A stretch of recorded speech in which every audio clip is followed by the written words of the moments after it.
लोकसभेमध्ये सत्ताधारी आणि विरोधक यांच्यातला संघर्ष दिवसेंदिवस अधिक टोकाला जातोय, तो अधिक तीव्र होतोय असं चित्र पाहायला मिळतंय।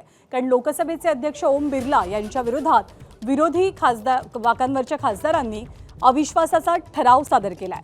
विरोधी पक्षाच्या 114 खासदारांच्या ठरावावरती सह्या आहेत।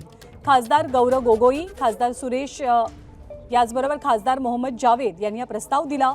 संसदीय कामकाजाच्या नियम 94C अंतर्गत अविश्वासाचा प्रस्ताव सादर केला गेला। या प्रस्तावावरती निर्णय होत नाही तोपर्यंत सभागृहाच्या कामकाजात सहभागी होणार नसल्याची भूमिका घेण्यात आलेली आहे। दरम्यान या अर्थसंकल्पीय अधिवेशनात तरी या अविश्वास ठरावावरती निर्णय होण्याची शक्यता कमी दिसते।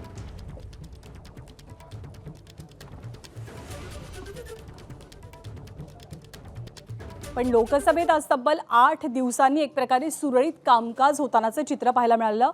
एक प्रकारचा डेडलॉक निर्माण झालेला विरोधकांच्या सातत्यपूर्ण गोंधळामुळे निर्मला सीतारामन यांनी जो अर्थसंकल्प सादर केला त्याच्यावरती चर्चा होणं अपेक्षित आहे। परंतु 2 तारखेपासूनच विरोधी पक्षनेते राहुल गांधींनी माजी लष्कर प्रमुख जनरल MM नरवणे यांनी लिहिलेल्या 4 स्टार्स ऑफ डेस्टिनी या पुस्तकातल्या काही ओळींवरती प्रकाशित झालेल्या एका लेखाचं वाचन करण्याची परवानगी मागितली।